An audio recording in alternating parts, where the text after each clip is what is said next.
Salah satu kesalahan terbesar business owner itu adalah interview dengan cara one on one. Orang bagus itu kebanyakan lagi kerja atau lagi nganggur. Lagi kerja dong? Orang bagus pengennya kerja di tempat bagus atau tempat jelek? Bagus lah. Tempat bagus. Kalau orang bagus lagi pada kerja, jadi yang bacain lowongan kita siapa? Orang nganggur. Orang nganggur. Karena jangan rekrut orang abis itu cash flow-nya megap-megap gitu ya. Dia Uang dulu. uang dulu. Cash is the king gitu makanya gitu ya. Ada dua kebohongan kandidat. Oke. Ada dua kebohongan kandidat. Biasanya adalah kebohongan performance ya, sama kebohongan salary.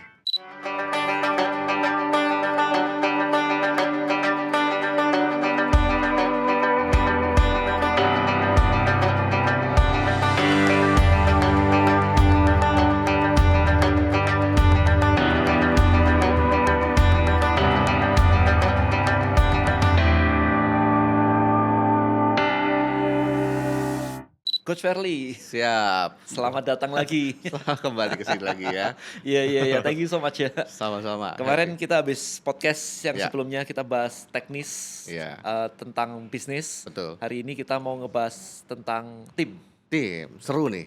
Ya. Kayaknya semua orang yang mau grow bisnisnya itu selalu challenge terbesarnya adalah di tim. Ya, benar Dan banget. menariknya sebenarnya kalau saya amati adalah kita sebagai pebisnis atau banyak klien dari Coach Ferry sebagai pebisnis Ya. selalu bilang cari talent itu susah. Hmm. Tapi ketika kita ngelihat fakta di lapangan, cari kerja itu susah. Iya. Jadi ini Betul. dari sini nih gimana nih? Ada pendapat atau pandangan dari sudut pandang? Iya, saya pernah bikin konten itu dan viral banget sih gitu ya. Jadi karena keluhan semua klien saya bilang susah cari orang kayak gitu Exactly. kan ya. Tapi kenyataannya yang ngantri mau Kerja. itu juga banyak, Juga banyak, kan? kayak gitu ya. Sebenarnya ini ada gap aja. Jadi sebenarnya dicari sama pemilik bisnis itu kan cari orang bagus. Berarti yang ngelamar gak bagus nih. Yang ngelamar belum tentu bagus. Makanya ntar kita bahas Oke. caranya gimana dapetin orang bagus. Yang dicari sekarang, yang dicari dulu. Ya. Berarti yang bagus itu bukan fresh graduate gitu nggak bagus ya? Belum tentu. Bagus tuh kan makanya kita mesti tahu posisinya apa gitu kan ya. Harus di planning dulu sih. Bagus nggak bagus tuh bukan karena dia lulusannya apa sih ya. Bukan lulusannya apa, Dia bukan. harus fit di posisinya. Nah, Oke. Kata kuncinya adalah fit di posisinya. ya. Nah problemnya adalah dari sisi pencari kerja sendiri, dia juga nggak tahu posisi apa yang fit buat dirinya. betul. Ini kan jadi Pencari kompleks. kerja pun hidupnya pada ngeflow aja kan gitu ya. Jadi Yes, pokoknya pokoknya lamaran ngelamar aja deh gitu. Bahkan kalau dia buka salah satu platform portal job gitu Job, ya, dia bukannya gini new tab gitu ya. Dia apply semuanya Apply aja. semua. Habis itu ditelepon dia juga nggak tahu. Emang saya apply ya di situ gitu. Kacau juga sih. Itu yang terjadi. Oke, siap. Iya. So hari ini kita akan ngebahas detail banget ya tentang Iya. tim, tentang recruiting, tentang dan seterusnya lah, sistemnya, kemudian teknisnya. Ya. Kita mulai dari awal dulu aja. Siap. I know di sini Coach Verly sering ngebahas tentang gimana bisnis dari ratusan miliar ke triliunan. Ya. Tapi Ya. kita agak sedikit mundur karena tim ini kita desain dari awal banget. Oke. Gitu siap, ya. It's okay ya siap. berarti. Oke, pertanyaan pertama. Kalau baru mulai, biasanya pebisnis itu solo founder biasanya. Ya. Ya entah sama pasangannya, sama istrinya Betul. atau apa, solo founder. Kapan pertama mulai ngerekrut? Kapan pertama dia mulai harus udah rekrut kayak gitu Yes. ya. Sebenarnya ini kan mesti lihat fase-fasenya ya. Oke. Fase-fasenya dan lihat juga apa namanya si founder ini tipikal yang seperti apa gitu ya. Ya tentunya sebenarnya paling gampang selama time-nya kita masih bisa kerja sendiri dulu gitu kan. Tapi habis itu kan bisnis dapat Gede. money, ya makin gede dapat money gitu ya. Ini agak loncat ya. Sebenarnya harusnya kita ke structure-nya dulu nih, kayak Oke. gitu ya. Harusnya kita ke structure-nya dulu. Cuman inti gini, kalau selama cash flow cukup gitu ya, ya sebenarnya boleh-boleh aja rekrut. Tinggal mau pilih rekrut yang mana dulu ya. Oke. Tapi sebenarnya ya uangnya ada cukup ya udah, jangan tuker pakai time kita terus kan. Pertama kita tuker pakai time, Ya. kayak gitu ya. Kedua udah ada money, ya tuker pakai money. Jangan disayang-sayang, jangan diirit-irit kayak gitu ya. Sayang lah bayar gaji orang segini, ini bisa kok kita, ini masih bisa kok kita. Itu jadi tumpukan kerjaan yang lama-lama nggak sadar makin banyak kayak gitu ya. Dan makin banyak tuh makin susah di breakdown. Makanya makin susah lagi cari ini orang kayak dia lagi ntar. Aku punya beberapa temen tuh yang kayaknya kerjanya udah 10 tahun, 15 tahun. Maksudnya punya bisnis gitu ya. Oke. Kecil-kecilan lah, kata mereka Ya, kecil-kecilan ya. begitu ya. Tidak pernah cukup duitnya buat rekrut, gimana tuh? Kalau itu urusannya berarti salah bisnisnya. Salah belum tentu, bisa jadi salah mindsetnya. Salah mindset. Salah Foundernya mindset. salah mindset. Ya sebenarnya gini, banyak orang founder mengkamuflase tidak bisa merekrut tuh karena beneran uangnya atau tidak berani merekrut. Itu beda hal. Tidak berani itu bisa jadi takut nanti masuk cuman nambah kompetitor. Oke, atau misalnya income-nya, let's say profit-nya Mhm. hampir 10 juta. Profitnya Hampir 10 juta oke. sebulan, tapi Heeh. habis itu ngerekrut UMR aja udah 5 juta nih. Oh, oke. Kayak Ya, habis itu habis separuh nih gitu habis kan. paruh. Oh ya kalau di fase itu bisa jadi time-nya dia harus dipakai lebih banyak untuk perbesar dulu. Udah 10 tahun nih. Oh, udah 10 tahun. Segitu. Yang salah dia membawa ini gimana 10 tahun di situ-situ aja justru. Kayak gitu. Atau mungkin ya itu satu, atau mungkin memang kalau misalkan dia merekrut nggak apa-apa dapat 5 juta sisanya aja, Ya. dia punya waktu untuk mikir untuk gedein. Bisa juga. Bisa jadi kan ya, kayak Bisa, gitu ya? bisa juga. Karena dia terlalu terlibat di operational Betul. sehingga nggak sempat mikir untuk skill. Betul. Cuma masalahnya itu dia berasanya akan hilang 50% dari Bener. income. Beda. Itu problemnya. Itu yang berat. Makanya founder itu harus punya goals, ini bisnis mau dibawa kemana. Terus semua bilang mulainya kecil-kecilan dulu. Nah, itu Selalu dia. kan, aku mau bisnis kecil-kecilan gitu. Saya sampai nanya kan kenapa mesti kecil-kecilan Ya, sih? sampai kapan gitu kan. Dia udah Yes. 10 tahun di situ, 10 tahun lagi mau di situ juga kah? Ya. Kalau 10 tahun lagi udah beda, ya berarti udah harus lakukan yang berbeda juga. Oke, so berarti pertama adalah plan dulu bisnisnya mau jadi kayak apa. Betul. Kayak mau bangun rumah, Bangun rumah, bangun gedung atau mau bangun apa nih gitu yes. kan. Nggak bisa istilahnya aku bangun gubuk lama-lama jadi gedung. Betul, nggak bisa. Oke, Nggak itu. bisa. Dari situ ke structure tadi. Ke structure. Oke, structure gimana? Nah, banyak orang bikin structure karena berdasarkan orang-orang yang ada atau baru ada suami istri atau udah ada 2 tim cuman admin doang gitu. Jadi buat dia, buat apa sih bikin structure, orang hafal kok ada si Susi, ada si Yani kayak gitu kan. Nah, dia harus bikin struktur ideal 5 tahun lagi tuh mau seperti apa. Oh, mau bangun gedung 5 lantai, ya strukturnya harus seperti apa. Harus ada orang operation, ada orang marketing, ada orang HR, ada orang finance kayak gitu kan. Nah, itu semua dibikin. Cuma biasanya orang bikin itu udah takut. Dia udah lihat ini ntar gimana gajinya ya? Iya, karena bisnisnya belum nyampe situ. Belum sampai situ. Padahal baru gambar loh, belum suruh gajian. Tapi orang udah takut, Ya. kayak gitu kan ya.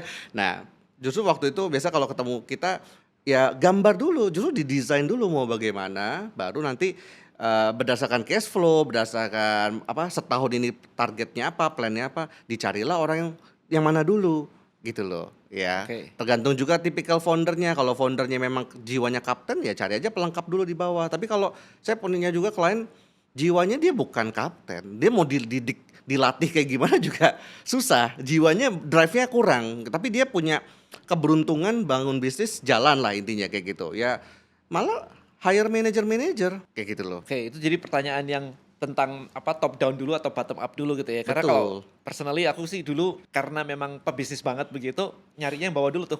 Orang di suplemen bisnisku aku nyarinya orang gudang dulu waktu itu. Orang gudang dulu. Karena semakin rame, semakin aku nggak bisa keluar gudang karena packing. Sibuk packing. Sibuk packing gitu kan. Jadi Betul. taruh orang dulu, habis itu aku Betul. bisa marketing gitu kan. Betul. Berarti tergantung dari foundernya. Mau Tergantung. hire CEO-nya dulu Betul. atau CEO juga hire kan ya? Hire juga Bukan profesional. kayak founder pasti CEO. Bukan. Itu Enggak. kan owner punya jabatan CEO. Yes. Sebenarnya begitu. Yes. Ya. Ya. Tapi banyak orang kan selalu kayak ini bisnisku aku yang mimpin. CEO-nya gitu ya. Iya. Ya, gitulah kebanyakan. Oke, berarti founder atau pebisnis di sini sebaiknya memilih atau apa ya istilahnya ya, mengetahui dulu mana strength, mana weakness-nya. Betul. Dirinya dulu. Betul. Setelah tahu baru strukturnya digambar, Ya, dirinya di sebelah mana, betul. timnya dilengkapin. Iya, betul. Dengan prioritas seperti apa?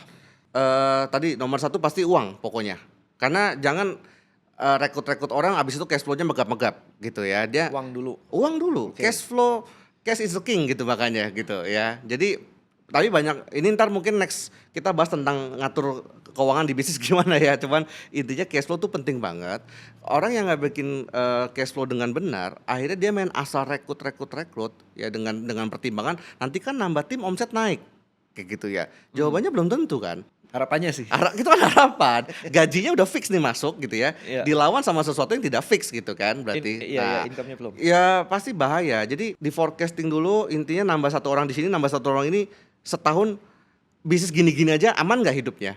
Jangan habis rekrut orang malah stres. Ya. Karena kalau habis rekrut orang stres, kita nggak bisa diem. Pasti pengennya ngeliat nih orang kerja terus nih. Ya, Karena nih orang nggak makan duit gua sekian kayak gitu ya, Ya, makan ya, duit ya. aku sekian. Pengennya ayo kerja dong, harus begini dong begitu. ya kita malah sibuknya ke situ, monitoringnya terlalu over jadinya. Takut duit kita hilang. Takut duit hilang dan udah pasti hilang kata dia gitu kan. Ya, dan Ya. 50% lah gitu. 50% lagi. Ya. Oke. Sekarang kita bahas tentang rekrut. Rekrutnya ya. Ya, Oke. rekrut. Jadi banyak orang kalau mau ngerekrut gimana? Biasanya mereka kebingungan nih nyarinya di mana. Pertanyaannya masuk ke aku sih juga sama sih kira-kira. Dan kalau ngerekrut tuh lewat mana sih? Rekrut lewat mana ya? Jobstreet ya? Jobstreet, Jobsdb, JobsDB, LinkedIn, ya, LinkedIn. Instagram. Instagram, ya. Banyak OLX sih. juga ada. Well, ada ya? Ada juga. Bukan cuma jualan mobil atau Enggak, ada juga, tapi low level biasa aja. yang admin-admin gitu. Admin-admin itu banyak. Banyak ya? Mm. Oke, jadi kita ngomong sourcing dulu. Gimana caranya dan lewat platform apa aja atau apa aja tuh? Jadi gini, kalau platform itu kan kolamnya, ya hanya kolamnya. Jadi sebenarnya makanya ini harus dipahami. Jadi keluhannya semua sama, susah coach cari orang bagus, ya. Bahkan mereka suka bilang gini, nggak usah orang bagus deh coach, yang penting orang kata dia gitu, ya. Gue cari orangnya setengah mati gitu ya. Apalagi orang bagus, kayaknya lebih nggak mungkin malahan kata dia gitu. Nah, sebenarnya prinsipnya gini, orang bagus itu kebanyakan lagi kerja atau lagi nganggur. Lagi kerja dong? Lagi kerja, ya. Ini prinsip ini penting banget, ya. Yang kedua, orang bagus pengennya kerja di tempat bagus atau tempat jelek? Bagus lah. Tempat bagus. Nah, artinya sekarang gini dari dua ini. Kalau orang bagus lagi pada kerja, jadi yang bacain lowongan kita siapa? Orang nganggur. Orang nganggur. Ya, yang tadi yang new tab itu mungkin kayak gitu ya. Jadi artinya apa? Kalau di istilah di operasional tuh ada FIFO, LIFO gitu ya, first in, first out, last in, last out. Kalau di rekrutmen itu ada istilahnya GIGO. GIGO tuh garbage in, garbage out. Oke. Sampah masuk, sampah keluar. Jadi kalau lowongannya sudah sampah, ya. Lowongannya ya, bukan orangnya ya? Lowongannya, saya nggak bilang orangnya ya, ntar salah nih, gitu ya. Jangan dipelintir ya. Iya. Lowongannya udah sampah, yang masuk apa nanti? Ya, kemungkinan kemasukan sampah juga. Sampah ini dalam artinya bukan orangnya sampah, tapi bukan yang kita cari sebenarnya, intinya kayak gitu ya. Oke. Terus karena masuknya sampah, kita interview dan mungkin hopeless, caranya juga salah. Ya udah sampah kita terima. Akhirnya kita ngeluh sendiri, aduh di sampah nih tim kita, kasarnya gitu ya.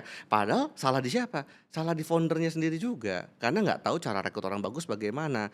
Nah, dari prinsip ini aja, banyak business owner tuh salah.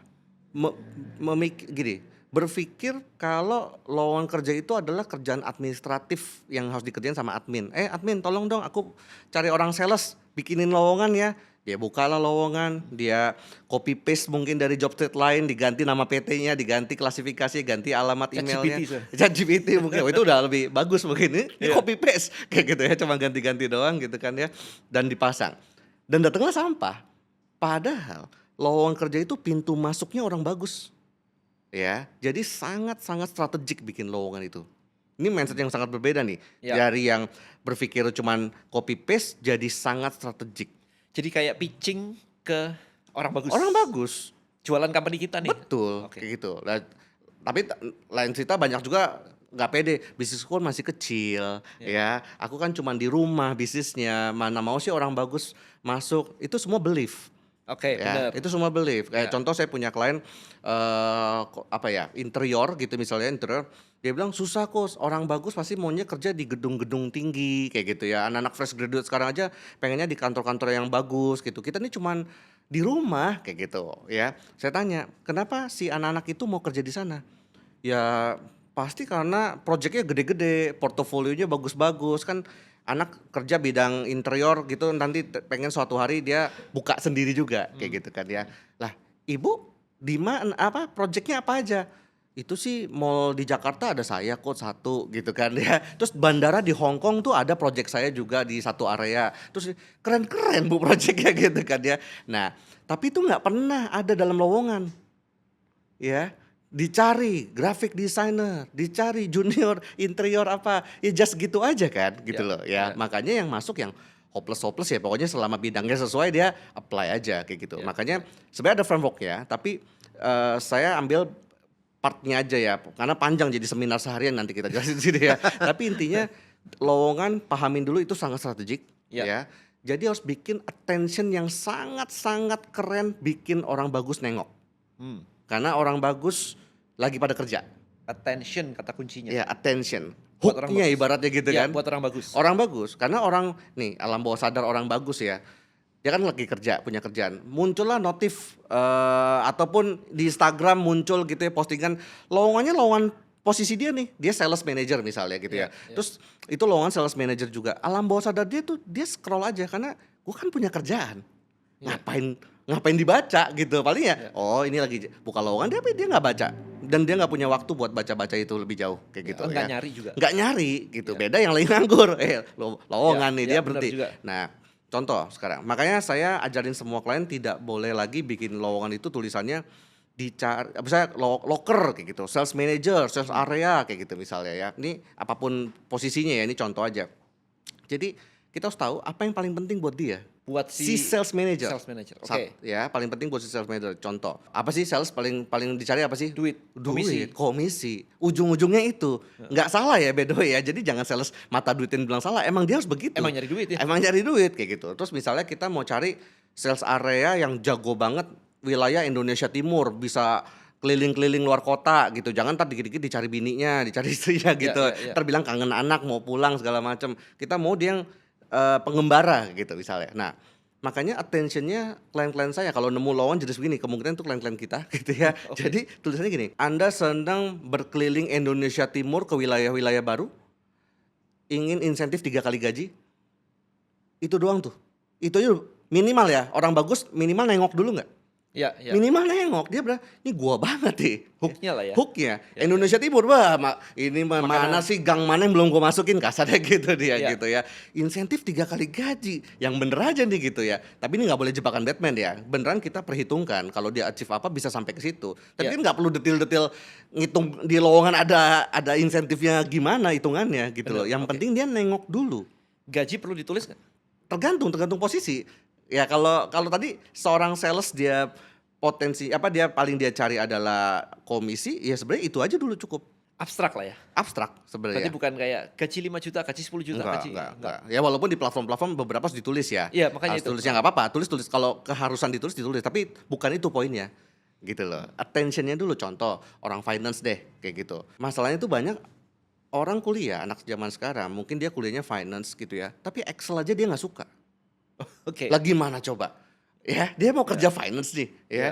Tapi Excel dia wah, muak deh kata dia gitu, udah Ya, muak gitu. ya. Makanya kita bikin tulisan begini. Kamu senang bermain dengan Excel? Ya, ingin apa menguasai apalah pivot apa segala macam udah, tapi 2 baris itu aja pokoknya. Kalau dia baca itu dia bilang ini makanan gua nih. Ya. Tapi kalau dia baca, enggak lagi dah gitu. Ya skip Ya, ya, aja kayak gitu loh. Maksudnya dia akan lewat begitu aja gitu ya. Nah, jadi attention tuh sangat penting dan saya dari sini aja udah men-screening banyak posisi yang akhirnya dapat tepat. Contoh saya punya klien hotel di Jogja waktu itu. Hostel lah, mungkin buat bule-bule backpackers Oke. kayak gitu. Nah, dia keluhan tuh gini, saya tuh pengen coach punya resepsionis bukan yang pakai baju putih rapi, celana panjang hitam terus yang good morning sir gitu. Saya nggak mau yang begitu coach karena kita buat bule backpackers pengennya yang mereka bisa nemenin nongkrong di kolam bahkan karena ini hotel kecil ya gitu ya, ajakin ngobrol biar jajan terus sebenarnya gitu kan ya. Terus maunya gimana? Maunya yang kalau bule datang, "What's up bro?" gitu tuh ya. Ya, Jadi ya, yang bisa begitu ya. Ya. Nah, jadi cari yang rambutnya gimbal-gimbal, tatoan, anting-anting kalau perlu segala macam kayak gitu kan. Susah coach. Nah, pas lihat lowongannya apa? Dicari resepsionis, kemampuan bahasa Inggris nggak salah kan? Yang datang ya seperti yang diharapkan kayak gitu ya. Maksudnya apa yang ditulis kayak gitu ya. Nah, ketika saya tahu yang dia mau itu, oke. So orang ini ada di mana? Karena makanya harus clear ikan yang mau ditangkap tuh apa? Ya. Ya, oh ikannya lele, oh ikannya gurame, ikannya tuna gitu. Kolamnya di mana? Ya. Jadi kolam nggak selalu di Jobstreet, nggak selalu di OLX. Yang di case jadi ya, malah dia jadi terbuka gara-gara saya breakdown orangnya seperti apa. Oh, itu banyak anak mahasiswa di Jogja tuh suka sore-sore tuh di alun-alun. Itu nyamperin bule-bule. Ngajak ngobrol, tujuannya dia mau belajar. Bulenya seneng, ada yang nemenin, dianya belajar bahasa Inggris. Iya. Kayak gitu, ternyata banyak, saya juga nggak tahu kayak Iya. gitu kan. Nah dia lihat sendiri bahwa itu banyak dan akhirnya apa? Bikin lowongannya ya mungkin coach katanya coach ratusan miliar ke triliunan ya kok ngajarin begini. Tapi itulah yang terjadi, kita bikin lowongannya ditempel. Ditempel gitu. Ditempel di alun-alun. Lah orang ikannya di situ gitu loh, ngapain canggih-canggih ke job street gitu loh maksudnya Iya. ya. Ternyata waktu ditempel ke situ banyak anak muda yang lagi belajar itu baca gitu, baca itu kan terus tertarik kan karena wah ini media dia bisa belajar justru. Karena kita juga nggak butuh dia jago bahasa Inggris gimana-gimana, yang penting dia pede. Ya dia udah basicnya tiap sore nyamperin orang bule-bule berarti kan udah pede, udah berani. Lumayan lah ya, paling Lumayan, nggak. Iya, dia udah punya lumayan lah. basic kayak Iya, gitu iya. ya. Nah, jadi waktu bikin lowongannya begitu aja dia, oh ini kita banget nih, kita selama ini sore-sore belajar sendiri, ini malah udah ada Dibayar tempatnya dibayar lagi gitu ya. Datanglah puluhan orang Puluhan orang yang sesuai. pakai tempel. Ya, makanya dari dulu keluarnya susah kok cari orang bagus, cari satu aja setengah mati. Pakai cara yang kita selalu ajarkan, ratusan orang bisa ngantri dan orangnya sesuai. Oke. Yang terjadi, coach bingung, yang ini bagus, yang ini bagus, yang ini bagus. Pilih yang mana ya coach? Nah, itu happy problem tapi. Ya, paling enggak ininya banyak lah, leads-nya banyak. Leads-nya banyak, pilihannya banyak, opsinya kayak gitu ya. Nah, jadi dari lowongan aja penting banget men-screening, itu baru dari sisi attention tuh. Nah, terus begini, kan tadi prinsipnya kan orang bagus lagi pada kerja, makanya attention-nya harus sangat kuat. Ya benefit buat dianya apa. Yang kedua kan tadi, orang bagus maunya kerja di tempat bagus, bukan di tempat jelek. Coba, dia tahu dari mana perusahaan ini bagus atau jelek? Apa dari tempatnya gitu? Dari tempat. Nah, orang akan bilang dari tempatnya, websitenya, Instagramnya. Ya. Saya mau kasih tahu, orang bagus tidak punya waktu buat ngecek itu. Oke. Karena dia cuma punya sepersekian detik lihat Dari lowongan, lowongannya berarti. dia lihat hooknya, tapi sepersekian detik dia udah judge, ini perusahaan kecil, ini perusahaan ecek-ecek, ini perusahaan nggak bonafit. Ya beda cerita tadi anak mahasiswa tadi beda konteks ya. Mungkin yang penting ada yang bayar ditempatinnya bagus, oke dia senang. Tapi ini kan konteksnya mau cari orang bagus yang Oke. udah bagus gitu ya. Nah dia ini perusahaan kecil lah, ini di pinggir jalan atau apalah nggak jelas lah kayak gitu ya. Makanya di situ kita harus tulis visionnya kita tuh apa, missionnya kita apa. Tapi yang sangat mudah dicerna. Contoh, Oke. saya punya klien nulisnya begini, kami adalah perusahaan yang bergerak di bidang farmasi yang memiliki visi membangun pabrik farmasi akan menyuplai obat-obatan ke seluruh wilayah Asia Tenggara dan akan membangun 100 outlet di seluruh Indonesia. Itu satu paragrafnya ada kata-kata itu tuh ya. Iya. Oke, kira-kira persepsinya apa? Iya, ini growing gede. Growing, bagus, gede kayak gitu kan ya. Tahukah aslinya? Ini mungkin sekitar 10 tahun lalu nih. Aslinya waktu hari itu datang ke saya, ini baru apotik 1. Ya, baru apotik 1 ya. Saya tadi juga nggak tahu dia apotik 1. Oh sekarang karena gini, pertanyaan dulu, bohong atau tidak nulis itu? Enggak kan vision? Kan? Enggak, vision Iya. gitu. Tulis saya bilang gitu, ayo tulis kayak gitu ya. Bohong nggak? Enggak lah itu mimpinya ibu saya bilang gitu. Tulis aja. Dia tulis lah kayak gitu kan dia. Karena dia cerita menggebu-gebu saya pengen begini. Terus saya tanya, hari ini emang baru berapa bu? Baru 1 sih coach kayak gitu. Oh baru 1 ya. Minus lagi kan dia gitu. Ya, masih minus lagi. Ya, tapi ya udahlah dia punya mimpi besar. Nah mulai rekrut itu apotiknya sampai apa ya? Kemasukan orang banyak banget itu yang ngantri gitu loh, sampai orang di luar dikira lagi demo kali gitu ya itu karena yang datang banyak banget kayak gitu ya. Nah bikin apa namanya itu bikin namanya desire sih ya, bikin orang jadi pengen masuk bahwa ini kok perusahaan kelasnya internasional ya, kok ini perusahaannya mimpinya besar ya. Kayak contoh tadi yang si arsitek interior tadi itu kan tadi karena pengen cari anak yang cari portofolio kan, padahal portofolio bagus kan. Nah hooknya jadi begini ya, kamu ingin mengerjakan proyek-proyek mall besar Indonesia, Iya. pengen punya proyek berskala internasional, pada satu-satunya dia punya proyek di Bangkok ya udah di mana Hong Kong juga udah selesai kayak gitu, tapi nggak bohong, Enggak bohong. emang bener. Nah semua ngelihat, semua pas baca wah keren banget, apply dan masuk walaupun kantornya rumahan juga ternyata nggak ngaruh, malah si kandidat tuh bilang malah seneng yang begini kok nggak ribet, kalau di kantor ngetep lah apalah kayak gitu, Iya. makannya jajannya mahal lah, ini ada abang ketoprak lewat gitu malah seneng kayak gitu ya. Nah jadi itu belief yang harus diberesin juga kadang. Kebanyakan challenge-nya adalah di otak si foundernya sendiri. Betul ya, kalau dia udah bilang coach orang Indonesia itu ya bobrok, kita nih lulusan Amerika coach, kebetulan foundernya orang Amerika, lulusan Amerika semua nih gitu ya. Ya udah itu problemnya di dianya. Iya, Gitu iya. ya, karena dia lagi bilang semua orang Indonesia Iya. itu jelek. Ya. Orang Amerika pasti bagus gitu. Orang dia bilang dari SD aja mereka udah diajarin begini coach kalau di Amerika segala macam. Ya terus Bapak mau ke siapa? Mau ke Menteri Pendidikan, minta ubah kurikulum. Ya terus Bisnisnya kagak jalan-jalan kalau kayak begitu. ya kejauhan kan saya Kejauhan. bilang kayak gitu ya. Terus saya bilang, "Ya udah Pak, rekrut orang Amerika kalau begitu." Kemahalan. Nah, nggak cukup kok. Nah, kan jadi gitu mentok-mentok terus kayak gitu kan. Nggak cukup. Wah, gajinya berapa segala macam. Nah, terus oke, pertanyaan saya sekarang. Apakah semua orang Amerika, lulusan Amerika pasti bagus, Pak? Ya, nggak juga sih, ada teman saya juga kacau juga sih itu gitu yang kerja tuh nggak beres juga gitu. Ya, Iya. oke. Apakah yang lulusan Indonesia pasti 100% nggak ada Jelek yang semua, bagus, heeh. jelek semua. Ya, nggak sih, ada sih tim saya bagus tuh satu gitu. Tapi kan satu coach kayak gitu. Nah, tugasnya kita menemukan si orang ini. Iya. Kayak begini-gini di mana lagi mereka kayak Iya. gitu loh ya.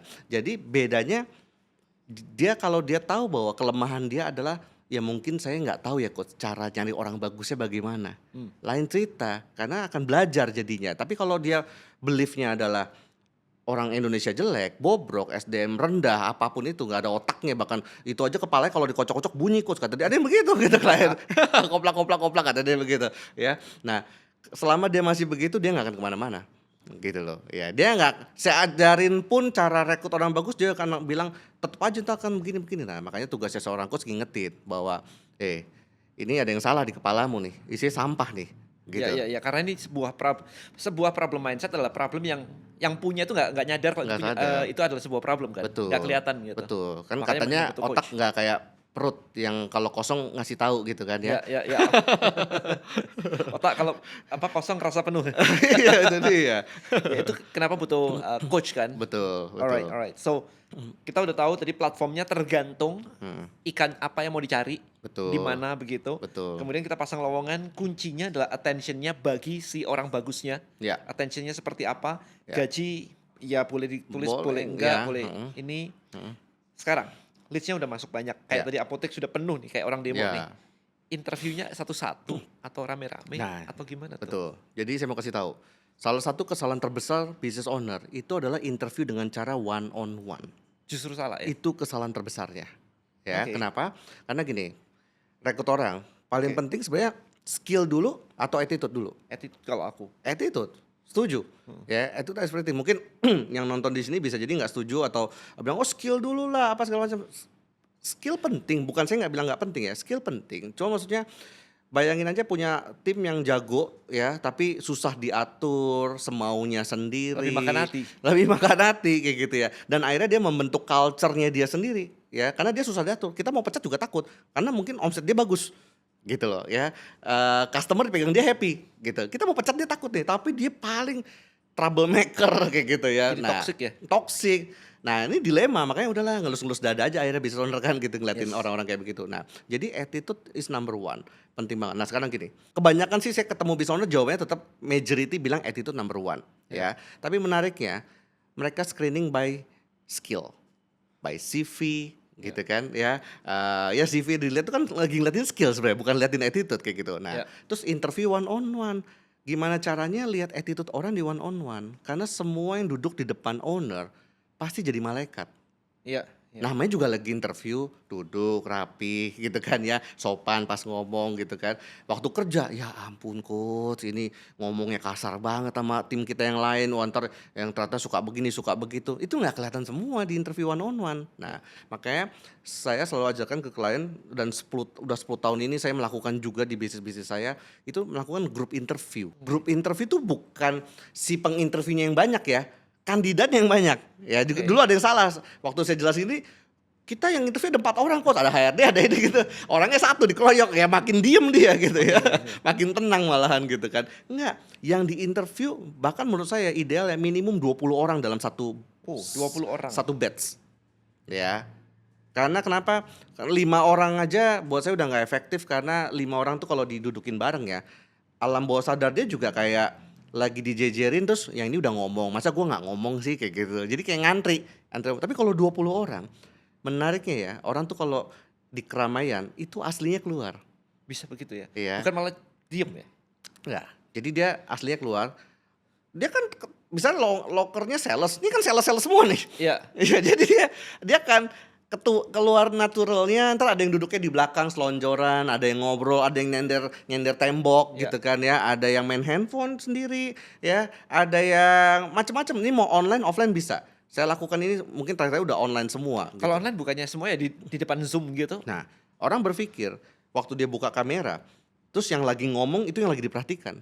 Dia nggak lihat, dia nggak merasa waktu dia nggak ngomong tuh dia tidak perhatikan. Saya berapa kali contoh ya, waktu dia nggak ngomong dia nge-vape. Ya, ini bukan masalah nggak boleh nge-vape-nya. Ini lagi interview gitu loh ya. Orang yang lagi nyapu aja ada. Maksudnya yang lain kan yang ngomong ya, dia udah ngerasa udah selesai ngomong nih tadi, jadi udah nggak akan dipanggil lagi mungkin. Dia nyapu loh, kelihatan di layar kayak gitu maksudnya. Atau ganti baju gitu. Ada juga kayak gitu kan. Jadi wow, ini orang kok bisa begitu ya. Ya.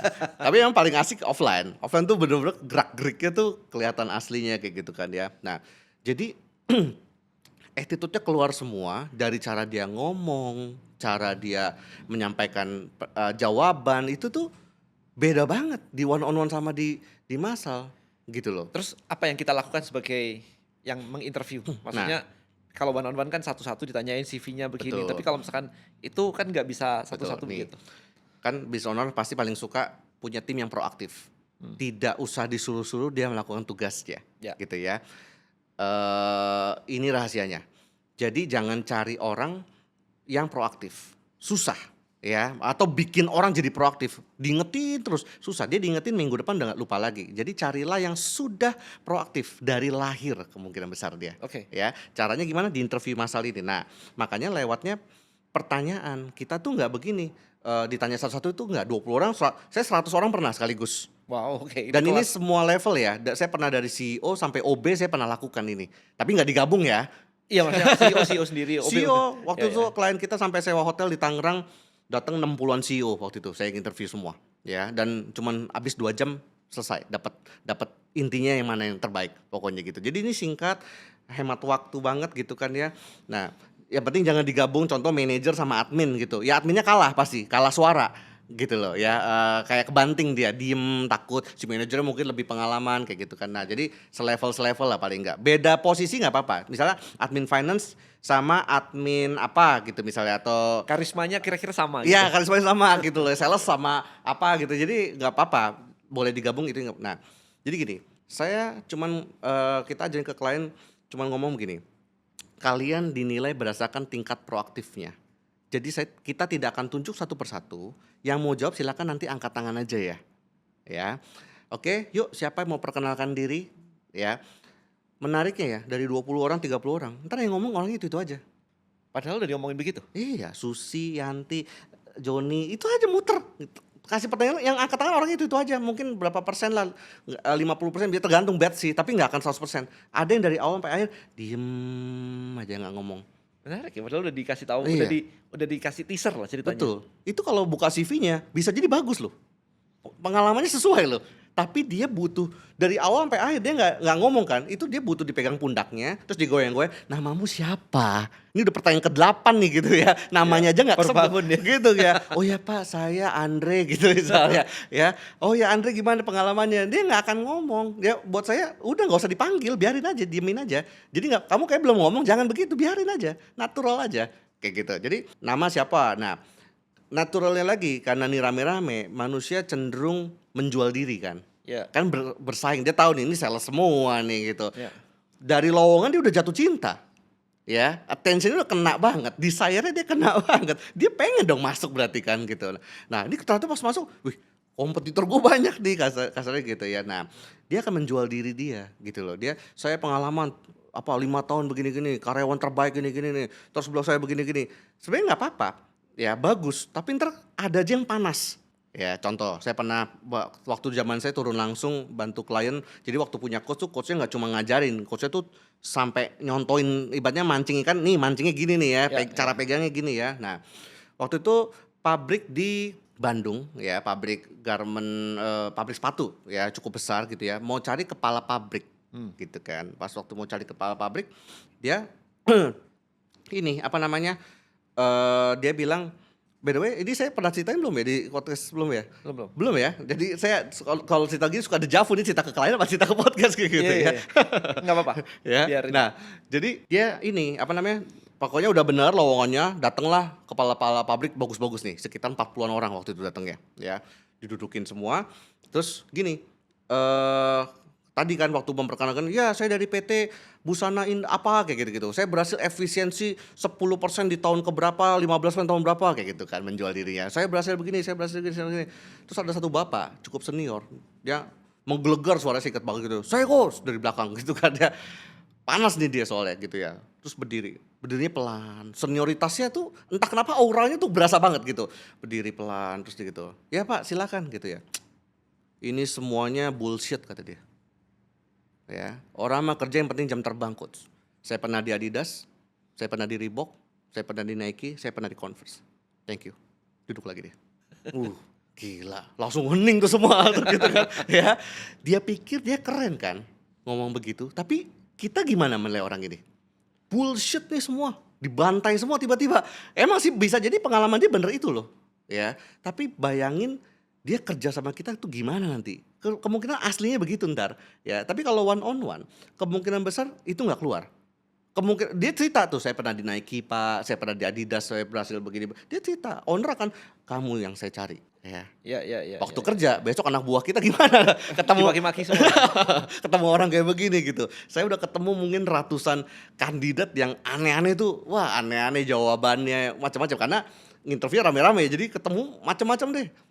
Ya, ceritanya yang masuk penjara jadi dia bangga malahan gitu loh ya. Karena dia merasa keren gitu dibanding yang lain gitu. Ya sempat masuk sih Pak 2 bulan kayak gitu malah malah jadi kayak wih pada gitu semua gitu loh ya. Ya. Aneh tapi ya begitulah. Ya. Nah, saya melihat ada satu yang miss tadi pertanyaan saya adalah Ya. ketika pasang lowongan gitu berapa lama ya? Bisa ngumpulin sampai 60 Oh. sampai ini tadi tuh Oke. Oh ya, 14 hari sampai 30 hari. oh lama juga ya lumayan ya. Lama. Diiklankan? Enggak, ya tergantung kolamnya di mana ya. Perlu di-boost lagi atau enggak, tapi maksudnya ini kan gini, justru karena banyak lain akhirnya belajar bahwa timeline rekrut orang bagus tuh panjang, bisa 2 bulan misalnya dari mulai lowongan masuk lowongan terpasang sampai dia masuk, itu bisa 2 bulan loh.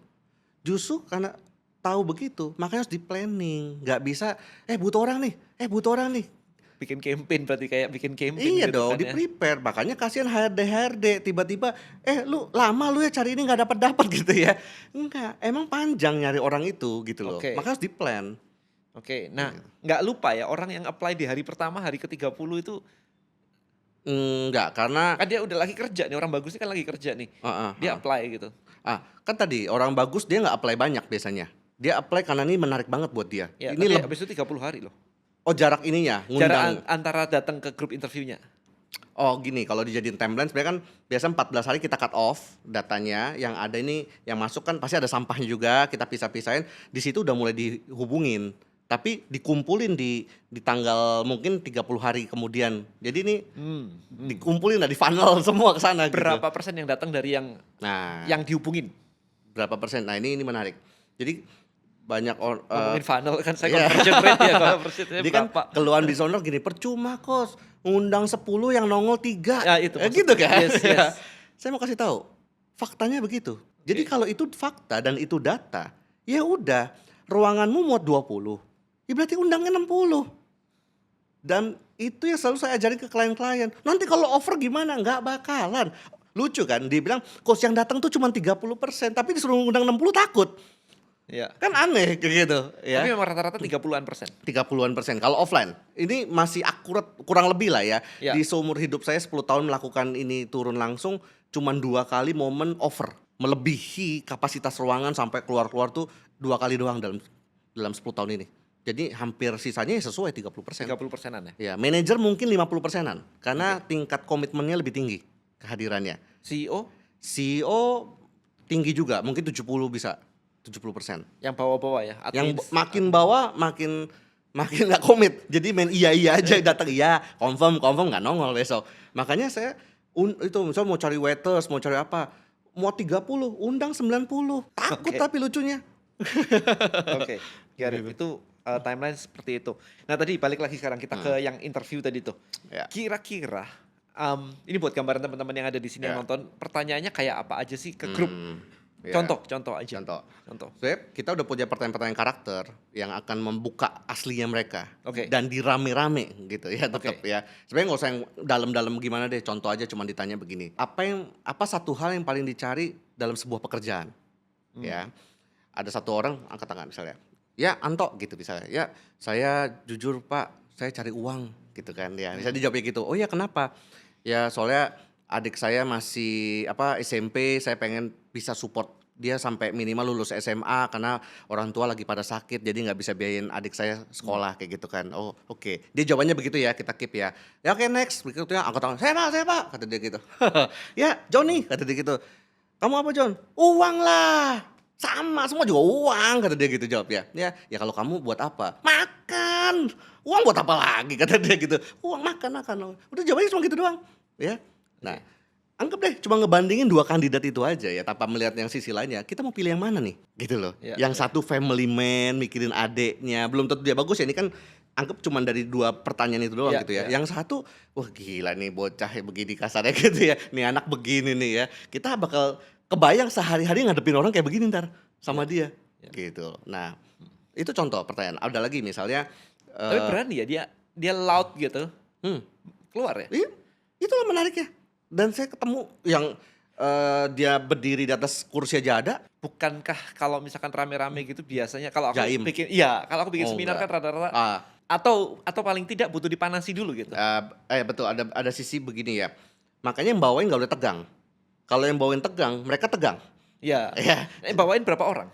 apanya? Maksudnya yang ngelit itu berapa? Satu aja cukup. HR-nya satu aja. HR-nya, manajer atau ownernya langsung kalau belum ada HR-nya. Satu aja cukup. Satu cukup. Berarti ketika ada banyak begitu gimana keep track jawaban-jawabannya direkam kah? Enggak, biasa kalau orangnya banyak saya udah bikin ini jadi tipsnya teknis banget ya. Jadi papan jalan kan ya, pakai papan jalan, saya udah mapping kursi, gambar kursi gitu kan line 1, line 2, line 3, line 4. Waktu dia angkat tangan di sana Joni, saya tulis tuh Joni di pojok sana, dia bilang tadi makan gini-gini. Tapi simpel-simpel aja. Makanya saya bisa sampai akhir sesi pun saya masih ingat namanya. Ya John, dia pada angkatannya, ya John. Saya bisa, pasti ingat saya. Itu beberapa kandidat saya waktu CEO juga bingung mereka. Kok bisa inget ya sampai akhir nama-nama kita? Ya gak ada yang angkat tangan saya catat. Di kursi mana saya tahu. Gitu. Itu teknis banget mapping ininya, duduknya gitu ya. Nah, tapi tadi memang pembawaannya nggak boleh tegang. Ya ini lagi interview gitu ya. Jadi mereka jaim. Makin relax, makin mereka open. Makin ketawa-ketawa gitu ya. Ini contoh ya. Ini ntar disensor apa enggak, tapi intinya begini. Ya, ada wanita cantik. Ya, wanita cantik. Dia interview di hari itu pertanyaan gini. Kalau seandainya besok adalah hari terakhir, apa yang mau kamu lakukan? Ini beneran kita pakai pertanyaan ini kayak gitu ya. Dan salah satu yang menjawab adalah si wanita ini duduk di belakang. Saya Pak, kayak gitu ya, berdiri dia. Terus dia bilang gini, kalau besok hari terakhir saya nanti malam mau ke klub malam Pak. Mau ngabisin waktu saya sama semua pria di sana. Dan itu jawabannya begitu. Itu kan kandidat banyak cowok-cowok juga. Rame dong jadi, wih deh, ada gitu dong. Boleh nih ada begitu gitu ya. Ya boleh nih gitu ya, ke klub mana nih, ada mancing-mancing gitu lah gitu kan ya. Nah, tahukah posisi yang dilamar apa? Sekretaris owner. Ya. Ya, ini si owner samping saya udah nyenggol-nyenggol. Coach yang begini biasa diterima nggak coach? Lu mau gak? Udah, Bapak udah lihat sendiri value-nya ya, hati-hati aja saya bilang kayak gitu. Nah, jadi justru value-value tuh keluar di interview massal tuh. Gitu loh, di grup interview. Jadi nggak jaim, malah dia jualan dan tanda kutip. Berarti kuncinya adalah membuat mereka itu bisa keluar aslinya itu. Betul. Tanpa itu grup coaching akan sama kayak one on one jadinya. Kalau sama-sama jaimnya. Sama-sama jaimnya, Kan goal group coaching adalah mengeluarkan sisinya yang tidak muncul ketika one on one jaimnya tadi kan. Betul. One on one jaim. Jaim. Dibuat rame-rame itu biar jaimnya turun lah, pergi lah gitu. Biar aslinya muncul kan. Sebenarnya itu ya. Betul. Tapi kan gini ya, ini kan basic manusia ya. Ketika dia duduk di bangku orang yang semirip, kan ini kan NLP sebenarnya. Maksudnya dia pemancing nggak kenal pemancing ngobrol kan kayak gitu. Ini sales ketemu sales ngobrol pasti gitu. Ya. Jadi naturalnya udah kebentuk, dia akan lepas. Berarti masuk suruh kenalan dulu apa ngobrol-ngobrol dulu gitu. Enggak juga sih, enggak sampai segitunya. Tapi di pengalaman saya ini kayak orang dimasukin ke dalam kolam yang ikannya sama semua. Jadi dia berasanya Tapi kan ya, ngobrol dulu kan, artinya kan mereka ngobrol tapi nggak sendiri. ngobrol gimana-gimana sih. Maksudnya bukan itu jadi poin pentingnya nanti suruh ngobrol dulu. Tapi Oke, ada nggak yang ngobrol? Ada, pasti ada yang kenalan. Tapi nggak kita suruh cairin suasana begitu. interesting. Gitu Oke, loh. oke. Oke, so berarti tadi dari prosesnya nih, dari grup coaching, Ya. habis itu setelah ketemu nih ada, let's say dari 60 tadi ada Ya, 5 kandidat yang ya, bagus tuh. betul. Kita akan ke screening kan, mana yang terbaik menurut kita. Terbaik itu bukan berarti dia paling jago loh. Oke, Kita udah bisa melihat dia paling fit sama kita. Ini orang kalau masuk ke company kita cocok nih ketemu teman-teman yang berarti di sini. bukan cuma menonjol. Bukan. Kalau menonjol doang mah bisa teriak-teriak Betul, berantakan tadi bukan juga yang paling menonjol. berisik Bukan gitu. yang paling Ya berisik, paling banyak ngomong belum tentu juga. Bisa jadi yang 3 kali ngomong, 4 kali ngomong, dia paling sesuai gitu. Secara fit, kata kuncinya fit. Kayak gitu. Nah, saya top 3, top 5 kayak gitu bisa lihat. Ya top 5 itu yang kita undang buat interview one on one. Tapi ini kan udah kefilter banget dibandingkan dari CV terus manggil 3 atau manggil 10 datang 3 tadi ya. Akhirnya dari 3 ini kita bandingin kan mana yang terbaik biasanya kan Yes. gitu. Ini udah dari 60 keperes jadi 5 gitu loh ya. Itu pun sebenarnya nanti ya harus ada tes-tes yang lain ya kayak IQ, bisa tes ke apa DISC kayak gitu-gitunya. Nanti dari salary request-nya dia. Sebenarnya dari 5 itu kita udah pastikan 3 ini udah sesuai semua. Jadi kita nggak buang waktu. Pertanyaannya adalah ketika, oke ada beberapa. Kalau ketika sudah one on one, Ya. dari 5 nggak ada yang fit, Ya ganti batch udah. berarti ganti batch ya. Iya, ya, tapi jarang terjadi sih. Atau Ya. grup coachingnya aja itu juga nggak dapet itu. 5-nya itu nggak dapet tuh. 5-nya nggak. Oh pas di Di grup itu. one on one-nya. Bukan, di grupnya. Waktu di grup itu kayaknya iya sih, tapi kayaknya nggak fit deh. Iya sih, tapi kayaknya nggak fit. Ya nggak apa-apa, kita let go aja. Batch Kan- berikutnya. Betul, tapi kan ini kan cuman buang dalam kutip ya, cuman buang 2 jam session langsung ngefilter 60 nih sampah semua menurut kita. Iya, misalnya Iya, kayak ya gitu. udah emang let go aja udah selesai. Nggak apa-apa ya. Ya bikin batch 2-nya gitu loh maksudnya. Ya, cuman kan bayangin kalau 60 dibandingkan 60 diundang satu-satu kan setengah mati. Iya. Sejamnya 60 jam tuh. Bener. Oke, berarti memang nggak ada masalah ketika bukan fail sih istilahnya ya. Ya, Nggak ketemu lah. nggak ada yang Nggak fit ketemu lah. di timeline manapun. Maksudnya di Betul. grup dan di one on one nggak dapet, Betul. batch berikutnya aja. Betul. Oke. Ya, ini kasih contoh lagi maksudnya fit ya. Misalnya gini, saya tuh hampir tidak pernah lagi lihat backgroundnya dia terlalu gimana-gimana. Maksudnya kuliahnya finance, Ya. ya kuliahnya finance. Waktu itu dia apply sebagai finance juga, gitu ya. Pengalaman kerja sebelumnya finance. Ya. Tapi waktu di interview one on one, saya tahu persis ini anak ini typical sales, bukan anak finance, kayak gitu ya. Dari cara dia angkat tangan terus, ngomong, ceria anaknya, bisa jelasin dengan baik. Pokoknya saya tahu ini anak sales banget kayak gitu. Nah, justru anak ini saya undang ke one on one berikutnya. Saya undang untuk interview sales, sebagai sales kayak gitu. Dia kaget sih. Pak, saya kan lamar jadi finance ya. Kuliah saya finance, saya nggak punya pengalaman. Ya tapi kamu berbakat di sales, saya bilang kayak gitu ya. Karena kamu gini, oh tapi Pak dia menolaknya juga dengan bagus gitu ya jelasin ya.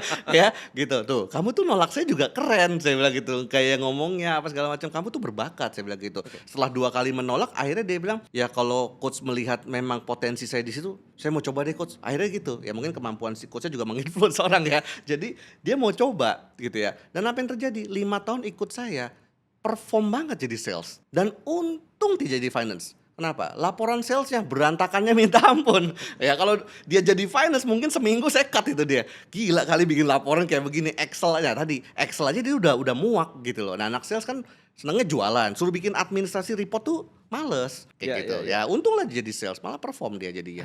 Nggak masalah, laporannya jelek dikit. Ya udahlah. Tapi performance-nya ya, kenceng. kita mending support dia kasih admin di bawahnya dia Ya, gitu loh ya, buat ya. support jadi timnya dia gitu kan. Interesting. Oke, ada yang mau ditambahin nggak di sekitar proses Yang interview di sebelum kita masuk ke rekrut. onboarding? Abis itu masuk ke one on one gitu kan ya. Di one on one-nya itu juga ada strateginya. Jadi banyak business owner tuh nggak tahu cara bertanyanya bagaimana kayak gitu ya. Intinya sih Apa ini pertanyaan-pertanyaan intinya gitu? kalau tadi tentang lowongan ada 2 hal penting di waktu one on one. Sebenarnya ada 2 kebohongan kandidat. Oke. Ya, ada 2 kebohongan kandidat. Biasanya adalah kebohongan performance Hmm. ya, sama kebohongan salary, gaji terakhir. Tinggal minta slip gaji terakhir. Ya dia bisa bisa kong kali kong juga atau apalah bisa juga ya kayak gitu. Nah, tapi yang performance lah kayak gitu ya. Yang performance tuh dia bisa bilang ya ini achievement saya, ini apa segala macam kayak gitu kan ya. Nah, cara bertanyanya kita tuh agak berbeda. Makanya kita sebut ini sebagai truth serum. Serum kejujuran. Jadi kalau dia udah minum ini, dia akan jujur jawab ya gitu Oke. ya. Karena kalau enggak dia bilang, "Ya saya berhasil begini, saya berhasil begini." Nah, kalau saya ajarin ke para klien, cara bertanya gini, nanti saya akan tanya nama dan nomor telepon orang-orang yang kamu ceritain. Jadi bukan nama referensi. Biasa kan suka isi nama apa sih yang Tahu tahu. referensi gitu. Ya. Itu buat saya nggak ada, hampir nggak ada gunanya. Dia bisa masukin nomor temennya, dia bisa masukin nomor keduanya dia bahkan kayak gitu kan ya. Ya kalau dia super nakal gitu ya. Terus kalaupun kita telepon juga ya siapa dia kayak gitu loh. Nah beda cerita adalah saya akan tanya nama dan nomor telepon orang-orang yang kamu lagi ceritain. Oke. Itu di awal, itu di sebelum atau sesudah? Di waktu mau waktu mau one on one. Waktu mau one on one. Ya jadi Awal dong berarti? awal Awal awal. dong? Jadi pembukanya Oke. gitu. Jadi saya akan tanya banyak ya ke kamu, nanti boleh ya saya minta nama dan nomor telepon orang-orang yang kamu lagi ceritain, kayak gitu ya. "Oh ya Pak," biasa kan harus jawabnya boleh dong, kalau jawab nggak boleh kan aneh gitu ya. Iya. "Jangan ah Pak," gitu ya. Iya. Loh malah aneh gitu. Jawabnya normalnya dia akan bilang, "Boleh Pak," kayak gitu. Nah, ya kalau gaji kita juga begitu biasa sama kalau kamu nanti, fit, ya kita akan minta, slip gaji terakhir kamu dan nomor telepon HR kamu ya, yang ini. "Oh ya Pak," dia alam bawah sadar dia gimana, "Oke ini dicek semua ya, udahlah jujur-jujuran aja lah semuanya gitu, ngapain gua bohong sih," kayak gitu. Itu dia punya mindset di situ. Habis itu kita cara nanya gini, "Oke, kamu terakhir di mana, Susi?" Misalnya gitu. "Oh saya di perusahaan XYZ," gitu misalnya. "Oh oke, siapa nama atasanmu?" Gitu ya. "Pak Santo," kayak gitu misalnya dia bilang, "Oh Pak Santo." Itu bahkan saya ajarin ke klien, tulis beneran di kertas, kita nulis nama Pak Santo, Iya. ya. Karena alam bawah sadar dia lihat, abis ini nomor telepon nih, ya tadi ini udah nama, abis ini nomor telepon. Padahal realnya saya hampir tidak pernah tanya nomor teleponnya. Ya jarang banget kayak gitu ya. "Oh Pak Santo," kita tulis kayak gitu, oke. "So Yanti, kalau saya bisa telepon Pak Santo, kira-kira Pak Santo akan ngomong apa ya 3 hal tentang kamu?" Jadi saya nggak tanya menurut kamu, kamu orangnya gimana ya? Kamu kekuatannya apa? Enggak. Dia keluar jadi Pak Santo melihat diri dia, Iya, oke. gitu loh. Wah kalau bapak telepon Pak Santo ya, dia gitu mikir. Tiba-tiba dia keluar dulu gitu kan ya. Walaupun beberapa, wah saya nggak tahu Pak, nggak tahu. Ya kira-kira aja Pak Santo ngomong apa sih kayak gitu kan ya. Pak Santo ya mungkin bilangnya saya anaknya rajin, oke. Itu oh rajin ya rajin. Terus saya banyak idenya Pak, kayak gitu. Oh ya banyak ide bagus. Terus apalagi ya saya cukup bersuara kayak gitu. Oh ya oke bersuara gitu. Nah normalnya dia akan ngomong yang positif-positif ya, ya. Tapi saya akan pancing lagi, bahkan saya ngomongnya udah nggak manggil dia Yanti lagi. Bahkan kandidat udah lupa ya, "Pak Santo, kalau 3 yang harus di-improve apa ya dari Yanti ya?" Dia saking mendalami kadang gitu ya. Ya Yanti itu harus jadi dia kayak coaching jadi ya, tapi dia lupa gitu loh. Ya mungkin sering kasbon Pak, gitu ya. Tapi real itu saya ketemuin ya kasbon lah, yang apa, yang aneh-aneh gitu kesebut semua kayak gitu ya. Tapi kita jadi tahu, oh nih orang aslinya begini gitu ya. Oh sering terlambat kayak gitu ya, sering telat. Nah pola yang sama diulang ke oke kamu berapa lama 3 tahun, 3 tahun sebelumnya di mana? Perusahaan ABC, ABC siapa? Bu Susi atasannya, oh kalau saya bisa telepon Bu Susi, kira Bu Susi ngomong apa? Sama, nanti kita ketemu benang merahnya dia. Oh ini anak begini nih. Nah saya contoh melanggar aturan saya sendiri saya pernah. Ya jadi apa satu hal yang di-improve kata si atasan semuanya adalah tentang keterlambatan kerja gitu ya. Anak ini bagus banget, saya suka gitu ya, dia bagus, dia anak, yang kreatif kayak gitu kan ya. Cuman benang merahnya terlambat. Nah saya itu paling nggak bisa punya tim yang nggak disiplin gitu loh ya. Jadi buat saya itu kayak minimum, apa ya, standar yang lu harus bisa gitu loh ya, mau posisi apapun. Nah tapi saya bilang gini, saya langsung bilang padanya, "Sorry ya, kayaknya kamu di saya nggak akan tahan lama sih," gitu. "Kamu benang merahnya ya sering terlambat." Tapi Pak, dia karena mungkin udah jatuh hati banget dari lowongan dan ininya ya, jadi dia kan berusaha menjual diri dia terus, "Tapi Pak, itu kan kantor saya dulu di sana, jauh, ini yang ini di sini Pak, soalnya dulu belum ada motor, yang sekarang tuh gini gini gini. Sekarang kan tempat Bapak lebih deket nih, aksesnya." Pokoknya dia meyakinkan, berusaha meyakinkan. Entah gimana, saya teryakinkan, kayak gitu loh ya. Padahal tuh history 3 atasannya semua ngomong sama, kayak gitu. Oke, tapi saya ngomong sama dia, "Oke, 1 bulan pertama kamu melanggar ini, saya selesai ya, mau apapun hasil kerjaanmu mau bagus mau jelek kayak gitu misalnya, buat saya ini penting karena culture yang saya jaga ke tim juga begitu. Nanti ada satu anak hebat kerjanya semaunya, jam datangnya kayak gitu ganggu yang lain masalahnya kayak gitu kan ya. Iya, saya janji, saya komit Pak, saya akan kontribusi saya apa kayak gitu kan ya. Nggak nyampe seminggu telat kerja ya. Tetap aja. Karena itu udah karakter, udah habitnya dia kayak gitu loh ya. Saya ingetin gitu, masih seminggu nih, kayak kamu minggu pertama udah telat nih. Saya bilang hati-hati ya, kamu sebulan ini lagi diliatin loh kayak gitu kan ya. Dan benar udah sampai akhirnya sebulan tuh dia telat 3 kali kayak gitu. Saya bilang sorry ya, saya puji dia, kamu bagus banget, mungkin nggak fit aja di kita. Jadi saya nggak bilang kamu jelek apa enggak, kamu bagus, cuman mungkin ada tempat lain yang bisa dengan culture kamu. Kemudian kita udah punya culture begini.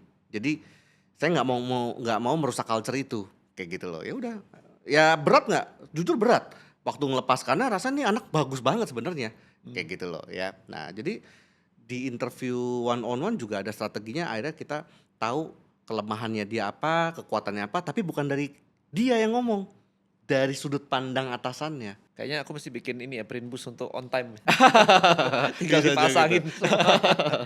Bener. Interesting. Oke, kemudian setelah masuk tadi ya, setelah Ya. sudah masuk gitu, prosesnya onboarding. Onboarding. Nah, Nah itu gimana tuh? ini kan semesta berikutnya nih ya. Iya. Jadi semesta 1 tentang perekrutannya tuh, Iya. ternyata ya banyak yang harus dikerjain nih ya kayak Yes. gitu. Tapi mau dapat orang bagus worth it. Nah, berikutnya adalah kita harus punya onboarding system. Jadi karena banyak business owner tuh gini, takut pecat karyawan atau males pecat karena nanti capek ngajarinnya lagi. Ini Oke. udah ikut 3 tahun course, udah ikut 5 tahun, dia udah tahu, udah ikut saya, nanti ngajarin lagi. Nah, saya tuh tidak pernah takut kehilangan orang bagus. Mau dia kerja udah 10 tahun, dia mau sebagus apapun, saya bisa rekrut lagi, mungkin dia cukup 1 minggu, dia sama bagusnya sama yang baru keluar tadi. Dan itu dibuktikan beberapa klien kita juga begitu ngalamin ya. Wah, sejak ada ini udah coach kita nggak takut, makanya bikin KPI. Semua tahu harus bikin KPI, tapi takut nerapinnya. Karena ntar kena konsekuens, kena SP1, SP2, SP3, nanti ini susah cari orangnya ya. Sampai bahkan ada timnya yang ngeledek, Pak ini saya udah SP7, kapan dipecat ya Pak gitu tuh. Coba, ya malah timnya yang ngeledek, kok gue belum diganti-ganti gitu kan. Nah, jadi onboarding ini adalah gimana caranya dalam 1 minggu gitu ya. Mereka tuh tahu banyak hal tentang perusahaan kita ya. Jadi makanya gini, tim yang ikut kerja misalnya di tempat company-nya saya kayak gitu ya. Di hari pertama dia join, dia nggak kerja. 1 harian dia dengerin tentang saya yang jelasin culture, saya yang jelasin tentang vision mission, saya jelasin structure kita gimana, KPI di sini ada apa aja, kebiasaan-kebiasaan. Itu durasinya bisa 8 jam. Ya bisa ya, karena nambah terus video kita tambahkan terus jadi makin panjang kayak gitu ya. Wah, coach nggak bebas dong, tiap ada orang masuk harus jelas enggak, udah video semua Ada video. ya. Itulah onboarding system kayak gitu loh bentuknya. Nggak perlu bikin video yang bagus-bagus, ngomong depan kamera jelasin ya kami company, enggak, ngomong aja nih depan tim, rekam, udah pakai handphone juga jadi. Poinnya yang penting kedengeran ya. Habis itu bikin pertanyaan di ending tes ya.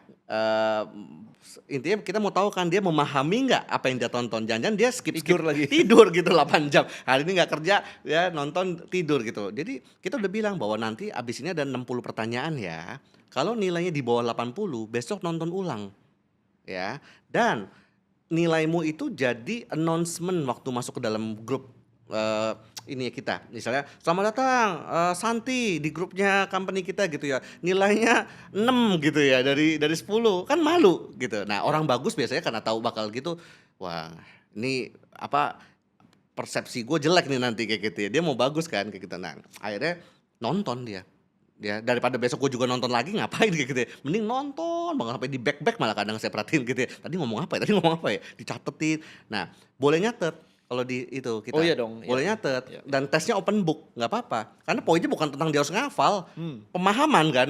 Ya jadi dia Iya. catet di break lagi, dicatat lagi. Ngelotok banget malah jadi. Bisa 12 jam itu. Ya. Nah, udah kayak itu hari pertama. Hari pertama general tentang company. Hari kedua sampai ke berikutnya itu tergantung posisi dia apa. Misalnya dia orang finance, dia orang sales. Itu nonton mungkin videonya udah pendek-pendek, mungkin cuma 30 menit, 1 jam, habis itu dia sambil kerja, habis itu lanjut. Tapi nggak boleh nonton sambil kerja ya. Iya, iya, Jadi iya. ini salah nih, orang kalau Nanti lewat doang. iya, sayang Coach udah digaji gitu ya. Enggak lah, dia nonton dulu, jangan suruh sambil kerja, nggak bakal ditonton gitu kan. Nah, jadi apa namanya, dia nonton sejam tentang finance misalnya, flow-nya kita begini, invoicing tuh begini, formatnya begini, bahkan cara buka klik BCA bisnis tuh begini, itu ada. Karena itu ngajarin, itu hal kecil tapi ngajarin kan capek, aduh Coach rekrut admin lagi ngajarin pakai klik BCA bisnis aja mereka kan nggak ngerti Coach, bukanya gimana beda kayak gitu. Udah ada videonya semua, kayak gitu tuh ya. Oke. Dan jangan pernah terpaku sama manusia, artinya kan kita ada orang HR Coach. Mereka lah yang ngajarin. Kan udah ada atasannya Coach. Mereka lah yang ngajarin nih ya. Sehebat-hebatnya atasannya atau sebaik-baiknya mereka, mereka juga sibuk. Punya kerjaan gitu loh. Ya, kemungkinan idealnya kan gini, kamu ajarin ya. Bayangan kita kan ya sini kita ajarin satu gini cara bukanya. Enggak. Kamu duduk di sini, lihat ya. Nanti kalau ada pertanyaan tanya aja. Kamu sambil kerjain aja nih, coba kerjain gitu. Kemungkinan gitu. Dan namanya juga anak baru, takut nanya. Nggak berani nanya gitu ya, takut ganggu, nggak enak segala macam. Jadi mengandalkan manusia itu memang terlalu banyak apa ya? Akhirnya banyak yang kebuang ilmunya yang nggak tersampaikan dengan baik. Mending udah divideokan, mateng, udah selesai. Gitu loh. Cuman problemnya ini mungkin yang denger ini banyak klien saya kalau saya jelas ini, wah bener nih keren nih idenya. Bikin video nih, mulai besok gue beli kamera bahkan gitu ya. Tapi percaya saya, business owner yang udah dengerin video ini pun, satu video pun tidak akan jadi, Kenapa tuh? ya. Nggak akan komit ngerjainnya. Ya, makanya mereka butuh coach, gitu kan ya. Untuk mencuti. Ya, bahkan setahun kemudian pun dia bilang gini, "Iya coach, dulu coach jelasin tuh gini-gini. Udah jadi berapa video?" "Belum sih coach, baru beli kameranya," gitu ya. Nggak jadi, karena distraction-nya banyak kan business owner. Terus apa iya ini prioritas, apa ya. Nah, makanya butuh ada orang yang ngarahin. Ya, ada saatnya fokus ke sini, fokus ke sana, ke sana. Nah, itulah fungsi si coach-nya, gitu Got it. loh. Terus ada lagi hari ketiga, hari ke Iya. Tergantung ini ya, tergantung tingkat kesulitan divisinya. Jadi itu isinya hari ketiga sampai ke berapa pun, entah ke-7, isinya udah technical semua. Oke. Ya, yang pertama yang general seharian. Nah, kalau CEO gitu berarti Hmm. lebih broad lagi gitu. Lebih banyak lagi kan. Operasional kan Oh, dia enggak kan. CEO dia kan paling itu, dia lihatnya bisnis modelnya, Ya. flow-nya bagaimana. Ya. Jadi jangan tim kita rekrut tuh kayak masuk hutan gitu loh. Ini gimana sih sebenarnya pola kerjanya. Jadi akhirnya probation dia tuh habis waktu karena mempelajari bisnisnya. Jadi nggak sempat perform sih Nggak sempat simpelnya. perform gitu loh. Terus kita ngeluh sendiri kan gitu. Nah, beda sama dia 1 minggu doang, dia paham dari nonton itu aja, oh cara kerjanya gini, bisnis modelnya gini, oh flow-nya begini, ini begini. Dia paham tuh itu akselerasi banget buat dia. Got it. Oke. Nah, setelah ini masuk, berarti onboarding ya kira-kira semingguan or less Seminggu lah lah ya. paling. Atau kurang lah Ya ya. versi nggak usah yang, itu advance lah seminggu ya. 2 hari deh. Iya, 2 hari lah ya. 2 hari Iya, 2 aja hari. gitu ya. Yang versi pendeknya. Habis itu culture. Nah, Setelah sudah masuk gimana tuh? dia masuk kan ke Building dalam. culture. Kan gini, ibaratnya kan tim yang dengerin video onboarding tentang culture, dia udah punya mindset, oh tim di dalam tuh isinya yang kerjanya cepet, teamwork, ya orangnya bersyukur, orang yang begini. Itu sebenarnya ya kalau bahasa ekstrimnya kayak di brainwash, seakan-akan di dalam begitu. Padahal di dalam belum tentu gitu-gitu banget kayak gitu kan. Ya, tapi dia punya state of mind waktu masuk dia akan begitu. At least lah paling At nggak least dia akan Ya, begitu ya. gitu. Nah, tapi nggak bisa cuman begitu doang. Nanti dia akan ketemu dunia nyata.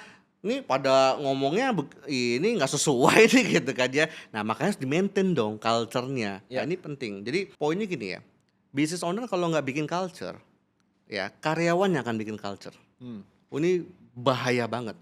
Dan bisa melenceng kemana-mana. Wah, udah pasti. Namanya juga culture-nya beda-beda gitu kan ya. Ya. Tinggal ini mah hukum alam. Yang paling kuat yang Yang paling diikutin. kuat yang bawa culture, ngapain bikin report gitu-gitu. Udah yang penting result kayak gitu kan. Ya, apa nggak penting jam kerja, nggak penting apa segala macam. Yang penting begini. Nah, jadi itu kan culture yang dibawa sama tiap orang ini. Kalau kita nggak bikin culture-nya, kita bentuk, ya udah lewat tuh semua berantakan dan kita makin susah. Makanya gini gampangnya.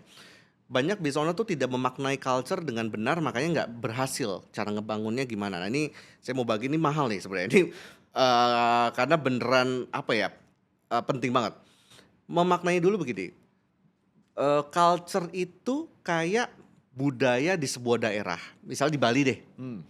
ya di Bali, masuk ke dalam rumah ibadahnya, pura atau sebenarnya rumah ibadah manapun, tapi ini konteksnya Bali biar kebayang kan lingkungannya begitu ya, memang adatnya kuat, Adat lah ya. adatnya kuat Iya, iya. gitu. Misalnya dia punya aturan buat masuk ke dalam puranya ke dia nih, misalnya ada bule atau siapapun lah, artis gitu ya, harus pakai selendangnya dia, Yes. kayak gitu kan ya, harus dalam keadaan suci, kayak gitu-gitulah maksudnya ya.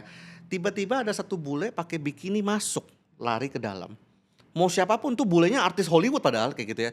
Ya ditarik keluar gitu loh. Ya ditarik keluar, dihukum adat bisa jadi kayak gitu kan ya. Terus ya dideportasi lah cepet-cepet kayak gitu mungkin ya. Itulah hukum adat gitu loh maksudnya. Mau siapapun orangnya Mmm, ya. Jadi karena gini, ketika ada satu orang melanggar hukum adat dan dibiarkan, ya selesai. ya. Ya, nah sama company itu juga begitu. Ya, ketika ada satu orang melanggar, terus yang melanggar manajernya lagi, gitu ya. Terus dia perform lagi sebenarnya, tapi dia melanggar salah satu culture. Nah inilah beratnya si owner buat menegur. Nah makanya butuh namanya strong leadership. Kalau nggak punya strong leadership sebagai kapten, nggak akan bisa, nggak akan berani gitu loh buat menegur ini, dan akhirnya culture-nya percuma dah, tempelan, akhirnya cuma jadi tempelan tuh ya, speedy respon apalah, teamwork tadi tuh udah nggak ada gunanya semua, orang manajernya aja nggak teamwork dibiarin kok kayak gitu. Mmm. Nah makanya memaknainya tuh siapapun termasuk owner, makanya banyak dari owner-owner juga saya ingetin, "Pak, Bapak bikin culture nomor satu integrity, urusan pajak Bapak nggak beres, urusan begininya nggak beres, dia banyak businessman under table segala macam gitu ya. Ini nggak bisa, nabrak. Timnya ngelihat nggak bisa lihat itu sebagai culture karena lu nyuruh kita integrity, Lu sendiri kagak. bisnis lu aja begitu gitu kan ya. Jadi karena si owner harus bisa dinilai juga dengan culture yang sama gitu loh. Nggak boleh saya maunya dia begini begini, begini. Nggak bisa. Semua dari ownernya harus bisa menunjukkan dulu bahwa dia begitu gitu Ya, ya. Nah, ya. jadi contoh lagi, saya punya klien di Papua dulu ya, dia punya minimarket. Itu waktu itu saya baru pertama kali tahu kalau hari Minggu dia itu harus tutup gitu loh ya. Waktu itu gara-gara bahas, mau naikin omset gitu ya, terus saya lihat dong omset dia bagaimana, penjualan dia hariannya bagaimana waktu ya. Nah, dia rapi tuh, terus setiap hari Minggu tuh bolong omsetnya nggak ada. Nah, saya bingung, ini tiap minggu kenapa nggak ada omsetnya, Pak? Iya, Coach, kita tutup gitu. Karena di Papua bayangan saya dia Nasrani gitu kan ya, dan kalimat dia juga begini, soalnya harinya Tuhan gitu kan ya, ini harinya Tuhan. Oh, oke. Lah timnya di-mix dong, Pak. Ada yang muslim, ada yang Nasrani, biar bisa gantian lah sholat Jumat, ada yang ke gereja gitu kan, tinggal diatur. Oh enggak Coach, tim kita muslim semua. Loh, terus kenapa harus tutup? Memang aturannya gitu Coach. Lah emang kalau buka kenapa? Ditimpukin batu Coach sama warga. Jadi masih begitu di sana, di satu daerah gitu loh maksudnya. Oh oke. Ya itu adat. Coba besok buka nggak ada yang timpukin batu. Buka semua tuh tiba-tiba ya adatnya nggak terjaga akhirnya kayak gitu Ya, loh ya. ya. Nah, jadi harus strict itu ya bangun culture gitu ya. Nah, habis itu gini, tipsnya culture mau bisa beneran jalan di sebuah company itu harus ada ritualnya dan harus bisa diukur. Oke. Kalau nggak ada dua ini percuma gitu loh ya. Ritual tuh maksudnya gimana? Contoh, misalnya ritualnya, misal culture-nya kita mau fun kayak gitu, mau punya tim yang fun, kita mau punya tim yang bersyukur kayak gitu misalnya. Jadi nggak bisa cuma nih, bersyukur dong, bersyukur ditempelin grateful gede-gede kayak gitu kan ya, dikotbahin dia gitu ya. Realnya apa gitu? Realnya ngapain? Nah, realnya apa? Contoh, ini yang masih saya lakukan juga di beberapa company saya. Tim saya tuh setiap hari Senin misalnya gitu ya, mereka akan berdua-berdua, ada yang bertiga-bertiga, sesi bersyukur ya, Berapa lama? 15 menit aja. Ya karena berdua-berdua kan cepat, kalau lingkarannya besar lama aja dengerin satu-satu. Tapi kalau berdua-berdua dan akhirnya entar biasanya jadi curhat tuh biasanya ya. Jadi tapi nggak apa-apa, jadi saling neutralize juga. Kadang bertiga-tiga lah biar nggak terlalu ini nanti. Kadang manajernya juga perlu keliling, takutnya ntar negativity justru yang di Iya, iya, entertain iya, kayak iya. gitu. Tapi udah kebentuk sih, nggak isinya positif sih kayak gitu ya. Nah, jadi kita membentuk mereka. Jadi waktu mereka masuk ke company kita harus membentuk mereka jadi pribadi yang seperti apa, culture yang bagaimana. Ah, itu harus ada ritualnya. Kalau nggak ada ritualnya nggak bisa. Got it. Gitu loh, nggak akan kebentuk gitu loh ya. Ritualnya kita punya lonceng, bunyiin lonceng, ada ritualnya kita sore-sore itu ada stretching time bareng-bareng jam 4 sore, stretching semua. Harus stretching, tiba-tiba nggak ada satu sibuk apaan sih stretching-stretching gitu. itu besok bisa nggak ada loh. Kita segitunya. Lu yang bener aja. Culture kita tiap sore, tim ayo semua berdiri, stretching time. Wah, stretching karena tuh jam-jam berbahaya tuh jam 3 gitu kan ya. Udah lihat ini Shopee, Tokopedia gitu mungkin mereka udah nggak fokus, udah nunggu jam pulang. Nah ini ada satu dia kerja sih, dia bukannya ngeliat online shop loh, tapi dia kerja. Kita kan panggil orang ini. Karena dia tidak ikutin culture. Kayak Ya. gitu loh. Ya, Nah, tapi nah. kalau misalkan kayak integrity dan sebagainya itu activity-nya apa ya? Maksudnya kalau misalkan Nah. baik-baik saja, ngukurnya juga gimana ya? Ya, memang nggak semua bisa jadi ritual rutin ya. Exactly, ya. Ya kan, contoh integrity kan bisa apa sih gift dari vendor, aturan-aturan itu kita buat. Gift dari vendor tuh harus diberikan dulu ke kantor, terus dibagi ke rame-rame atau minimal harus difoto kirim ke grup. Itu contoh bagian dari integrity. Karena kalau nggak dia main kantong-kantong gitu aja gitu. Walaupun cuma dapat apa sih gitu, misalnya dapat note apa, dapat book apa MOOC gitu ya, tapi tetap harus dilaporkan. Nah, itu jadi nggak semua bisa juga jadi ritual rutin, tapi dibuatnya jadi aturan-aturan gitu loh, bahwa itu bagian dari Yes. integrity kayak gitu. Nah, itu kan tentang ritualnya ya. Yang berikutnya diukur. Jadi kalau nggak diukur dia nggak tahu seberapa dia sudah mengikuti culture itu ya. Nah ini sebenarnya kita tinggal lempar survei ya ke sesama tim semuanya 10 orang 20 orang kita lempar saling menilai 1 sampai 10 seberapa dia teamwork. Si Joni nih atau si Susi kayak gitu misalnya dinilai sama semua orang 1 sampai 10 menilainya berapa teamworknya gitu kan. Terus termasuk kitanya sebagai owner juga akan dinilai. 360 lah ya. Iya, semua saling menilai. Dia juga menilai diri dia sendiri. Ntar kalau dibagus-bagusin gimana? Nggak akan ngaruh. Karena ini akan di average. Ya, jadi ini penilaian subjektif. Tapi karena rame-rame yang menilai, jadinya objektif nilainya. Ya, contoh. Menurut teman-temannya, nilai teamworknya dia 3 dari 10 gitu ya. 3, 4 pada ngisi gitu. 5, 3, 4, 5. Dia nulisnya 10 menurut dia. Pas di average ya 4,2 juga paling itu nilainya gitu loh ya. Versi sebaliknya juga. Toh kalau ada yang nggak suka sama dia bagaimana? Ya kalau majority suka ngasih 8, 9, 8, 9, 8, ada satu anjlokin kasih nilai 3, Nggak ngefek nggak banget. ngefek, nggak signifikan. Kecuali gitu. timnya cuma 3. Ya iya kayak gitu ya kan 30%. langsung kelihatan. Nah, metode ini saya banyak klien akhirnya kebuka gitu ya bahwa banyak tim yang bukan cuman tidak sesuai culture ya. Enggak apa ya, fraud bahkan. Nggak fit Nggak fit di ya bahkan company. ada yang fraud contoh waktu itu di Riau kalau nggak salah nih klien perkebunan kelapa sawit klien saya. Dia manajernya sangat dibanggakan sama owner. Waktu ketemu saya, ini manajer saya nih coach, dia yang bantu saya gini-gini. Manajer juga sopan banget yang nunduk-nunduk kalau salaman kayak gitu. Iya coach gini-gini. Nah, cuman curhatnya owner ke saya, keluhannya adalah kenapa ya leadership manajer saya ini kurang. Jadi kurang tegas ke bawah.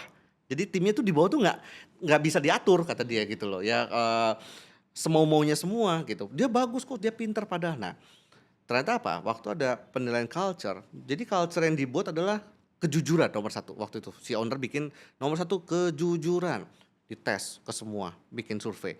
Ternyata si manajer, kan kita peringkat nih, siapa tertinggi kejujuran, siapa terendah. Nama dia paling belakang. Oke. Oke, menarik dong. Ya. Manajernya namanya paling bawah kayak gitu. Jadi dan namanya muncul semua, itu kita publish. Nah ini nih, nggak banyak business owner berani membuka ini gitu loh. Jadi kita bilang bahwa culture ini akan kita publish. Siapa tertinggi yang paling teamwork, siapa yang paling tidak teamwork, siapa yang paling grateful, siapa yang tidak grateful itu kita umumkan, terbuka semuanya gitu. Nah, nama manajer, waktu saya lihat nama manajer di belakang, saya udah curiga nih, kok bisa ya? Si owner juga, iya kok saya kenapa ya? Kok bisa begitu ya? Nah akhirnya dari situ kan jadi indikator, ya. Ya udah Pak, coba Bapak turun ke bawah, tanya deh, random Ya. cek aja. Ya, Karena ini kan majority ngasihnya jelek pasti gitu Ya, kan ya. ya. Random cek ke lapangan, kenapa gitu ya. Nah ternyata di lapangan itu gini, di kebun sawit tuh dibangun koperasi sama owner, tujuannya biar saling bisa pinjem bukan buat ini ya belanja beras, minyak itu tuh dari koperasi itu lebih murah disupport sama ini. Yang ngelola si manajer kayak gitu kan. Itu banyak banget supplier nagih udah datang ke situ nggak dibayar 3 bulan, 6 bulan. Namanya supplier kan nongkrong di situ ketemunya sama pekerja-pekerja juga kayak gitu ya. Jadi cerita gitu ya. Ya nih belum dibayar nih 9 bulan. Hah? Kok bisa nggak dibayar 9 bulan? Yang kita dengar ini uangnya dari bos begini kok lalalala. Oh, si manajer pakai ini uangnya gitu. Jadi kayak kartu aset tuh dipegang sama bawah. Cuma kan banyak orang berpikir gini ya. Kok kalau kayak gitu kan harusnya orang pada ngelapor dong ke kita. Kenyataannya nggak gitu. ya udahlah sama-sama tahu lah, Iya ya iya iya ya iya. udahlah apa dia kita lah ya itu urusan dia lah pokoknya kita yang bener aja hidup nggak ada yang ngadu ke atas nggak ada kayak gitu loh tapi gara-gara ada penilaian begitu kebuka jadinya gitu loh ya udah pecat itu langsung jadi dari yang dibangga-banggakan banget jadi langsung di-cut Ya, gitu karena loh. bawahnya juga nggak respect anyway. Iya percuma, udah nggak bisa gitu loh ya. Nah banyak yang kayak gitu-gitu gara-gara dari penilaian culture eh tim tuh lama-lama ya memang di awal gejolaknya ya. Karena pasti akan ke filter orangnya nggak sesuai culture. Hmm. Ya ada kebuang. Tapi bayangin sampai semuanya orang-orang seculture semua ngumpul. Oh itu gila banget kerjanya. Dan itu butuh berapa lama sekali untuk ngelakuin itu? Kalau ini masih di fase awal biasanya 6 bulan, per 6 bulan. Tapi kalau udah rutin setahun sekali aja cukup sebenarnya. Karena nanti kalau terlalu sering ngisinya juga udah males yang ngisi. Sama juga. Sama. Kayak gitu. Jadi ya dia ngisi cepet-cepet aja. Nggak, ini biasa dijadiin momen gitu. Momen pergantian tahun, momen lebaran. Jadi dia memang momen buat introspek kayak gitu-gitulah. Diambil momennya. Got Gitu. it, got it. Oke, ini kita nggak kerasa udah cukup panjang nih, Coach. Mulai dari awal banget kapan ngerekrut, kemudian Iya. recruiting sendiri Iya. cukup besar ternyata, Iya. prosesnya juga cukup kompleks ya. Iya. Kemudian habis itu onboarding, habis itu terakhir adalah culture, sehingga ketika ini semua dijalanin dengan baik begitu, Iya. kita bisa mendapatkan orang-orang yang sesuai lah, yang fit Betul. with the company gitu. Betul. Ada tambahan lagi nggak, Coach Verly? Ya. Dari ini semua nih, Hmm. atau pesan buat teman-teman nih sebelum kita akhiri sesi ini? Ya, jadi sebenarnya kalau mau tambahin ntar jadi banyak ya. Tapi intinya mungkin bisa DM saya atau diskusi atau hubungi nomor yang ada di YouTube ini gitu ya. Jadi memang kita kan membuat wadah namanya Alpha Leaders gitu ya. Oke. Jadi ada para coach yang bisa bantu. Memang slotnya nggak banyak karena kliennya cukup banyak. Jadi tapi buat bisnis-bisnis yang Anda udah di miliaran mungkin ya gitu ya, terus mau ke ratusan miliar, mau ke triliunan, ya pengen timnya bisa lebih lari lagi gitu ya. Nah nanti bisa ngobrol sih sama kita gitu loh ya. Memang Bisa kita- dibantuin lah prosesnya ini. Ya, kita akan lihat kayak gitu. Kita akan lihat dia sebenarnya problemnya ada di mana. Dan kita bukan konsultan yang akan mengerjakan ya. Jadi kita sebagai business coach, saya akan kasih tahu, kita akan kasih tahu sebenarnya celahnya ada di mana, blind spotnya di mana kayak gitu ya. Karena dari inti semua perekrutan ini tentang bangun tim ini ya. Sebenarnya ada kalimat yang buat saya bagus banget adalah you get what you deserve. Bangun tim tuh you get what you deserve. Artinya kamu tuh dapetin apa yang layak buat kamu saat itu. Ya, Kayak gitu loh. ya. Jadi kalau memang kapasitas ownernya baru segitu, ya dapatlah tim-tim segitu. Ya. Makanya harus naikin kapasitasnya juga, ubah mindsetnya juga, baru bisa kemasukan tim-tim yang bagus kayak gitu. Ya, jadi makanya self development buat si foundernya atau ownernya ini juga sangat penting banget kan. Betul, betul. Makanya yang datang ke kita semua para owners, ya meskipun mereka udah punya direksi-direksi atau apapun, biasa saya nggak mau mereka kirim direksinya. Ayo Ownernya juga. ownernya dulu malah kayak gitu. Ownernya Ya, dulu. ownernya dulu ngobrol. Kalau enggak, mending nggak usah gitu biasanya. Ya, Oke, sip. So buat teman-teman yang lagi butuh tadi butuh tim, butuh apapun itu, ya, langsung aja klik link di bawah, ada kontak di bawah yang saya tulis di bawah. Hopefully Anda bisa dapetin apa ya, belajar dulu lah ya. Ya. Jadi foundernya bisa belajar dulu, bisa coaching dulu timnya one on Coach one Ferry nanti juga. ya, private one on one nanti kalau memang kita screening sesuai gitu ya, nanti saya akan assign ke coach yang paling fit siapa. Nggak semua diterima ya.